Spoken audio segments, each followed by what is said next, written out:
Hello. आज हम sets को आगे बढ़ने के क्रम में कुछ क्वेश्चंस को पहले करेंगे, ओके, फिर हम आगे बढ़ेंगे, ठीक है, अपने थियरी पे आगे नेक्स्ट में आएंगे। ओके, सो क्वेश्चन देखते हैं। क्वेश्चन हमारे पास वेदर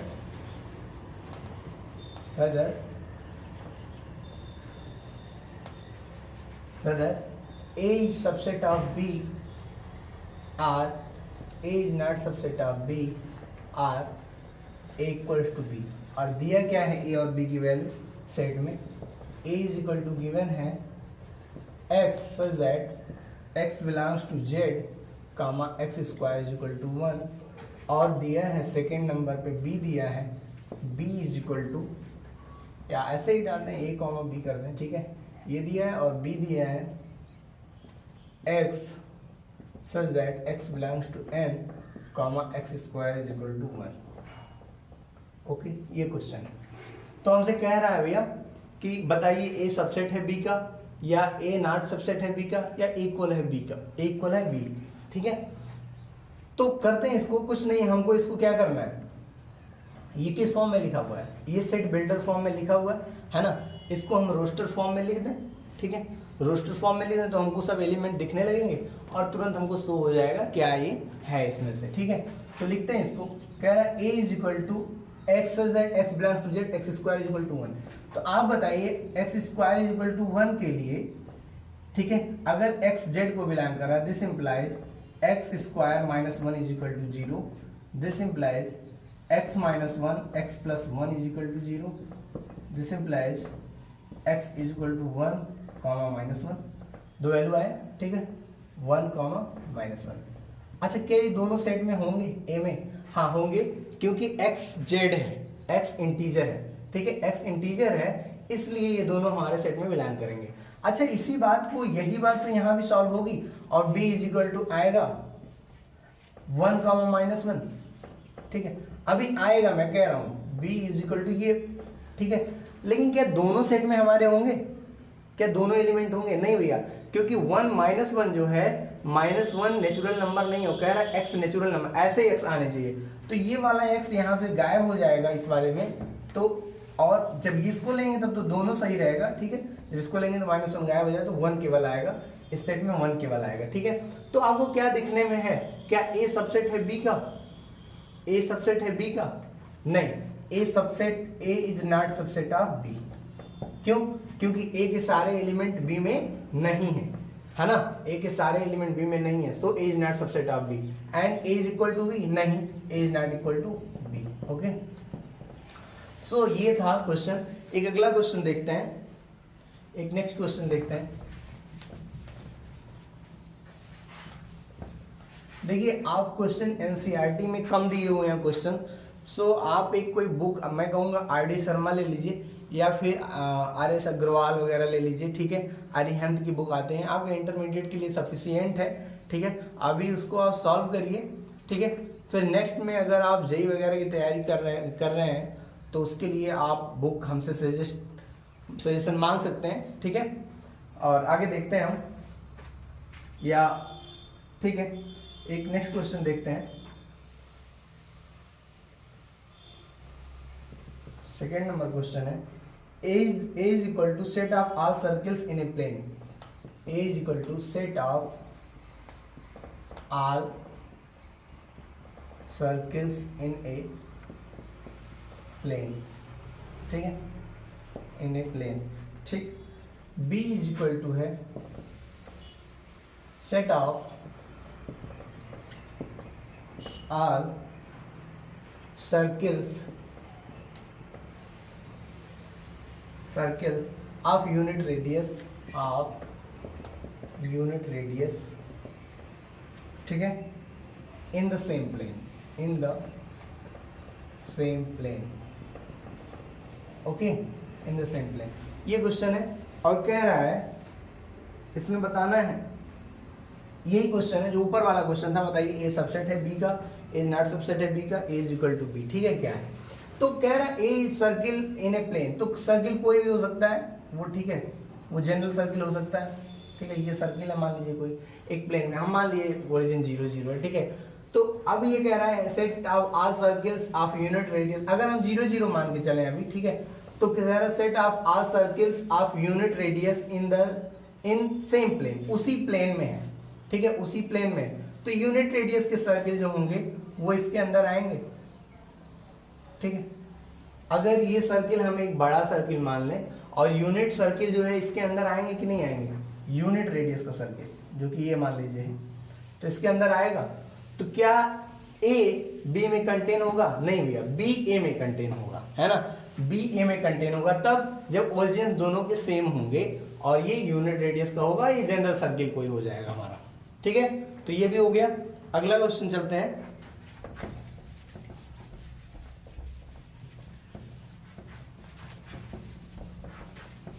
अगला क्वेश्चन करते हैं।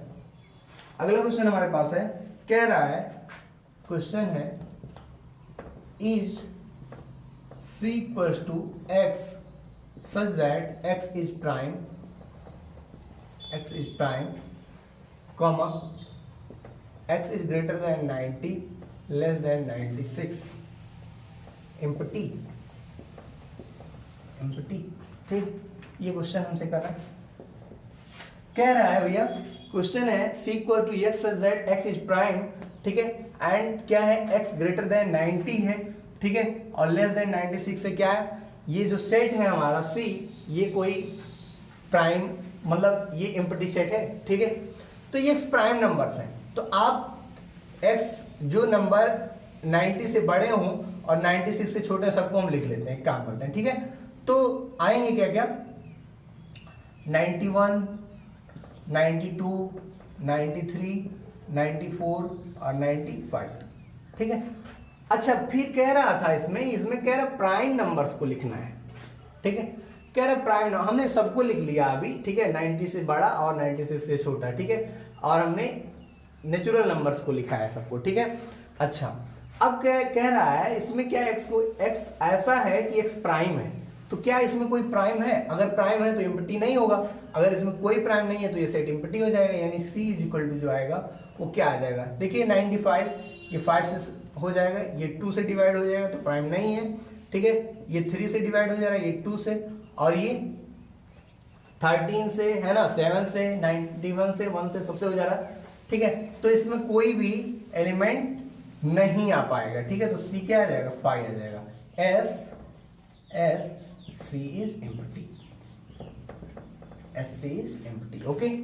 अगला क्वेश्चन करते हैं, ठीक है, अगला क्वेश्चन करते हैं। अगला क्वेश्चन हमारे पास है, कह रहा है क्वेश्चन नंबर 3 है, a is equal to x such that x belongs to R, comma x greater than 3 less than 4, ठीक है, whether a is finite or infinite, whether a is finite or infinite, ठीक है। इसको आप थोड़ा सा pause करिए, ठीक है, पॉज करिए और देखिए क्या ये मतलब फाइनाइट है या इनफाइनाइट है, आप खुद इसको टेस्ट करिए, ठीक है, ओके। सो देखते हैं आप इस क्वेश्चन को, सॉल्यूशन देखते हैं, ठीक। कह रहा है x हमारा रियल नंबर है जो कि 3 से ग्रेटर है और क्या है, और लेस देन 4 है, ठीक है। तो भैया एक नंबर लाइन अगर हम ड्रा करें और इस पर हम यहाँ 3 बना लें, ठीक है, 3 बना लें, ओपन इंटरवल की बात कर रहे हैं, ठीक है, और 4 बना लें, तो क्या बताइए, ये 3 के बाद क्या जस्ट तुरंत 4 आ जाता है रियल नंबर में? नहीं, इसके बाद 3.1 आएगा, 3.01 आएगा, 3.001 आएगा, मतलब तुरंत बाद कई सारे नंबर आएंगे, यानी कि इनफाइनाइट नंबर्स आ सकते हैं, इनफाइनाइट नंबर ऐसे आ सकते हैं ना, 3 पॉइंट कोई क्या आएगा, 001 से पहले ये आएगा, है ना, 3 इससे पहले ये नंबर आएगा, तो ऐसे कई सारे नंबर आएंगे और इसके बाद भी नंबर आते रहेंगे, तो यानी कि इसमें इनफाइनाइट नंबर आएंगे, ठीक है, ये इनफाइनाइट नंबर आएंगे। अच्छा, इसका मतलब ये हो गया, इसमें अगर देखा जाए तो ऐसे कह सकते हैं क्या कि जो R में है नंबर्स जितने, यानी कि रियल नंबर्स में जितने नंबर हैं, क्या उसमें भी इतने ही नंबर्स आ सकते हैं, ठीक है, इसको जरा आप सोचिएगा, ठीक है। बट हम क्वेश्चन पे आते हैं, कह रहा है A is finite or infinite, तो कहेंगे A is equal to x belongs to 3,4 और इसमें हमारा इनफाइनाइटली मेनी नंबर्स हैं, ठीक है, जो कि रियल है। This implies A is infinite set. Okay, अगला क्वेश्चन देखते हैं।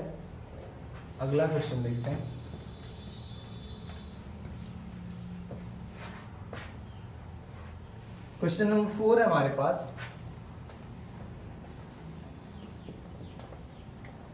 अच्छा, जो पिछला क्वेश्चन था उसमें जो आ रहा था x बिलोंग्स टू 3,4, ठीक है। ये 3,4 है, ये सबसेट है r का कि नहीं है, क्योंकि r से ही तो एलिमेंट आ रहे हैं, है ना, रियल नंबर से ही तो एलिमेंट आ रहे हैं, वास्तविक संख्याओं से ही तो एलिमेंट आ रहे हैं। तो ये सबसेट है हमारा किसका, r का। ये किसका सबसेट है, ये कंटेन है r में, है ना, ये कंटेन है r में। अच्छा, सबसेट है r का, तो इसी को हमने अभी कल पढ़ा था, interval as subset of r। तो जो भी इंटरवल आते हैं, ठीक है, वो सबसेट होते हैं r के। जो भी इंटरवल आते हैं, कोई भी इंटरवल लिख लें 3,4 का, ठीक है, क्लोज कर दें या इसको 5 कर दें, तो ये भी सबसेट होगा r का, ठीक है, सबसेट होगा r का। ओके, क्वेश्चन पे आते हैं 4 नंबर क्वेश्चन पर। 4 नंबर क्वेश्चन कह रहा है if a is equal to x such that x belongs to natural number, comma x is factor of 6, x is factor of 6, ठीक है, x is factor of 6, और कह रहा है b is equal to x, ठीक है, belongs to n, ठीक है, such that x is factor of 8, x is factor of 8, ठीक है, यहाँ x such that होगा, ठीक है, कॉमा हो जाएगा यहाँ, ठीक, फैक्टर ऑफ 8। तो इस क्वेश्चन को करते हैं, ठीक है, इस क्वेश्चन को करते हैं। तो इसमें क्या है, कह रहा है निकालना क्या, हमको निकालना है find A union B and A intersection B, ठीक है। फर्स्ट फाइंड करना है ए यूनियन बी बताइए, और सेकंड फाइंड करना है ए इंटरसेक्शन बी बताइए, ठीक है, ए इंटरसेक्शन बी बताइए। तो ठीक है, इसको फिर से हम क्या करें, रोस्टर फॉर्म में लिख लें, और इसको भी रोस्टर फॉर्म में लिख लें, हमको A union B intersection B दिख जाएगा, ठीक है, समझ में आ रहा होगा आपको।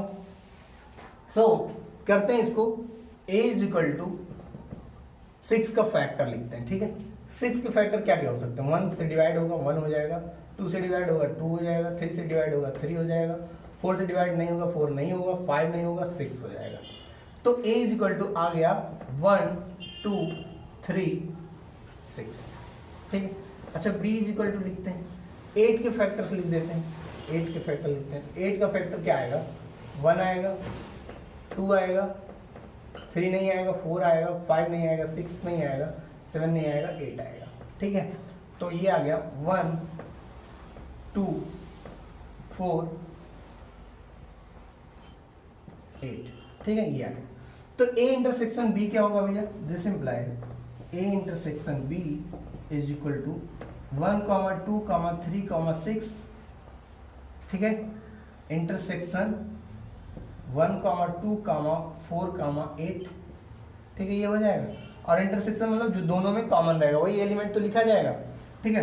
तो कौन कौन सा एलिमेंट है कॉमन, 1 2 है, ठीक है, तो ये 1 आ गया और 2 आ गया, और तो नहीं है, ठीक है। एंड ए यूनियन बी जरा देखिए, तो ए यूनियन बी के लिए 1 2 3 6 यूनियन लेना है 1 2 4 8 के साथ, ठीक है। तो यूनियन में क्या आ जाएगा भैया, यूनियन में वो सारे एलिमेंट आएंगे जो ए में भी होंगे और बी में भी होंगे, और जो दोनों में होंगे, है ना। तो 1 2 दोनों में है, 3 4 6 8, ठीक है, ये आंसर हो जाएगा आपको। अगला क्वेश्चन करते हैं,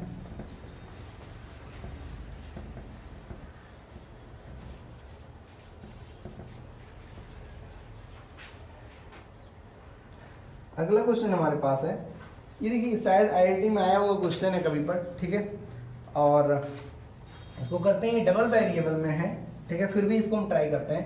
क्वेश्चन नंबर 5 हमारे पास 5, ठीक है, कह रहा है a is equal to x comma y such that x square plus y square is equal to 25,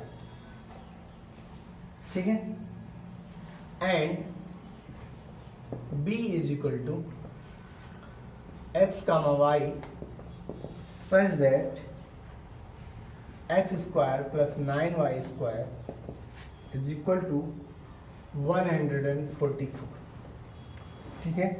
तो बताना है a intersection b contains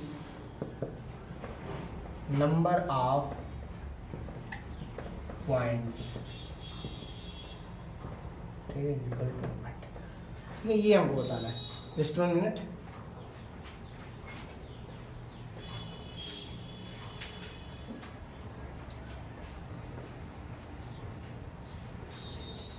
okay, सो हमको ये बताना है, ठीक है। तो देखिए a इंटरसेक्शन b, आप इसको थोड़ा ट्राई आप भी कर सकते हैं, ठीक है, मैं बताता हूं इसको आपको। कह रहा है a is equal to x comma y x square plus y square is equal to 25, okay, और b is equal to x comma y x square plus 9y square is equal to 144, ठीक है। तो हमसे पूछ रहा है कि बताइए भैया a इंटरसेक्शन b में कितने पॉइंट कंटेन होंगे, ठीक है। ठीक है, तो स्टार्ट करते हैं। कुछ ना करिए, आप तो ये जान रहे ना, ये x square plus y square, अभी मैंने आपको ग्राफ में नहीं बताया था x square plus y square is equal to 25 का ग्राफ कैसा होता है, बट आप जान लीजिए अगर x square plus y square is equal to something दिया है, ठीक है, इसमें किसी का मल्टीप्लीकेशन नहीं है, ठीक, तो ये हमारा सर्किल होता है। क्या होता है? सर्किल होता है। और रेडियस जिसका होता है इसको लिखते हैं x square plus y square is equal to r square, ठीक है। आप ज्योमेट्री में पढ़ेंगे इसको, या जो लोग पढ़ चुके हैं वो समझ रहे होंगे, ठीक है, अगर 12th के हैं। X square plus y square is equal to r square, तो ये 5 रेडियस का, आर का मतलब यहाँ 5 हो गया, ठीक है, 5 रेडियस का जिसका ओरिजिन 0 0 है, ठीक है, ये सर्किल होता है, ठीक। अच्छा, अगली बात करते हैं। अगला कह रहा है x square plus 9y square is equal to 144, ठीक है, तो इसको लिख सकते हैं एक्स स्क्वायर अपॉन 144, ठीक है, this implies plus y square 9y square upon 144 is equal to 1, ठीक, ठीक है। इसको लिख सकते हैं एक्स स्क्वायर अपॉन 12 का स्क्वायर, और ये इससे कट जाएगा, ठीक है, तो ये बचेगा वाई स्क्वायर अपॉन 4 का स्क्वायर, 16 बचेगा इज इक्वल टू 1। ऐसा इक्वेशन अगर दिया है, ठीक है, x square upon a square plus y square upon b square is equal to 1 provided a greater than b, तो ये एक पैराबोला है, तो इसको भी हम ज्योमेट्री में पढ़ेंगे, ठीक है। बट इसका जो अगर ये है तो इसका जो ग्राफ होता है ऐसा होता है, ठीक है, ऐसा ग्राफ होता है, बस अभी आप इसको ध्यान में रखिए, ठीक है। और ये जो होगा ना, ये 12 का स्क्वायर है, ठीक है, 12 का स्क्वायर है, ये वाला जो होगा, ठीक है, इसमें हम क्या करेंगे, ठीक है, और ये 4 का स्क्वायर है, ठीक है। अभी इस क्वेश्चन को हमें लगता है, ठीक है, तो ये ग्राफ कुछ ऐसा हो जाएगा, देखिएगा, ये ग्राफ कुछ ऐसा हो जाएगा, ठीक है।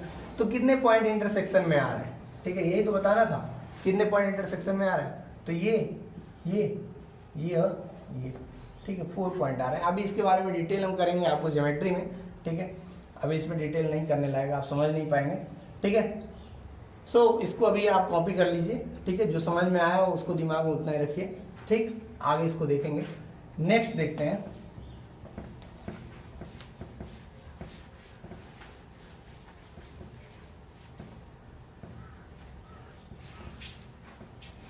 नेक्स्ट क्वेश्चन देखेंगे।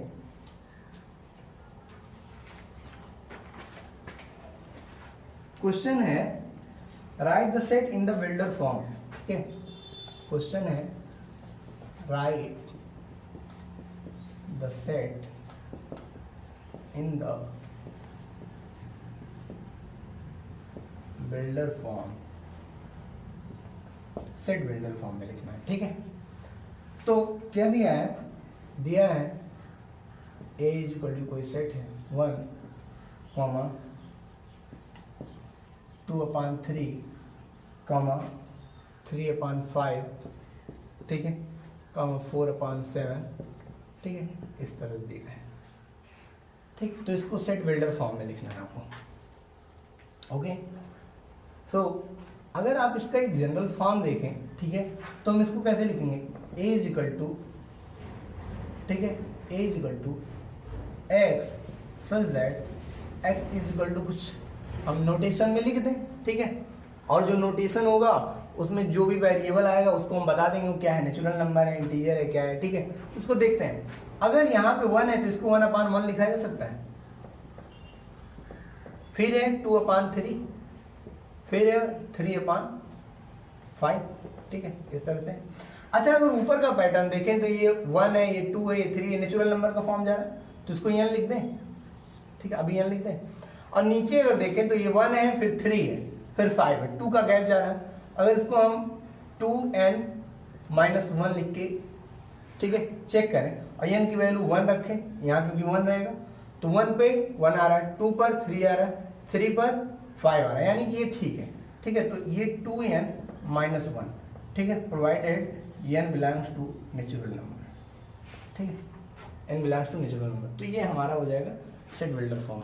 ओके, तो आगे चलते हैं।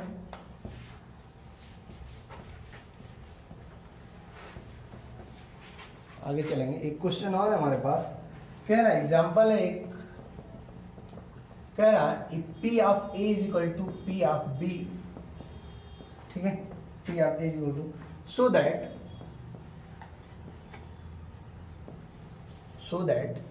A is equal to B।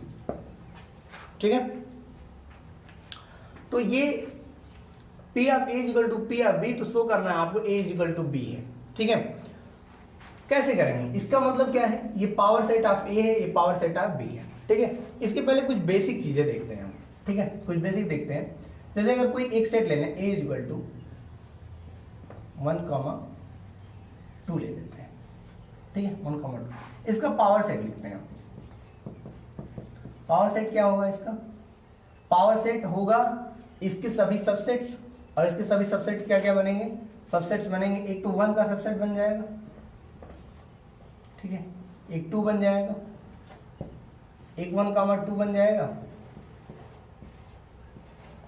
और एक क्या बनेगा, एक बनेगा 5। ठीक है, 2 number of n of P of A जो होगा वो हो जाएगा, कितने element, n is equal to 2 element है A में। ठीक है, वो हो जाएगा, तो 2 का स्क्वायर 4 आया। ठीक है, 4 एलिमेंट है इसमें। ओके, अब क्या करते हैं, अब ये देखने में क्या आ रहा है कि पावर, अगर A दिया हुआ है तो पावर सेट ऑफ A में A क्या है, पावर सेट A का, ये थोड़ा हम देखना चाह रहे हैं। ठीक है, फिर इस क्वेश्चन पे आते हैं। पावर सेट ऑफ A में A जो है वो हमारा एलिमेंट है पावर सेट A का, A है ना, this implies A belongs to power set A। भाई ये कॉमा के बाद एक एक कॉमा करके लिखे हैं, ये एलिमेंट्स ही तो हैं पावर सेट A के, और पावर सेट A में 1,2 बिलोंग कर रहा है, वो भी करली ब्रैकेट के साथ। 1,2 क्या है, A ही तो सेट है, तो ये बिलोंग कर रहा है, यानी कि A बिलोंग कर रहा है पावर सेट में। ठीक है, इसका मतलब हमने एक रिजल्ट पाया। ठीक है, रिजल्ट देखिए, ये सबके लिए सही होगा, आप करके देख सकते हैं। एक रिजल्ट पाया हमने कि if P of A is power set of A, this implies A belongs to power set of A। ठीक है, A belongs to power set of A। ठीक है, तो इस क्वेश्चन को करते हैं हम इसी रिजल्ट के साथ, ठीक है, इसका यूज करेंगे इसमें, ठीक है। चलते हैं आगे।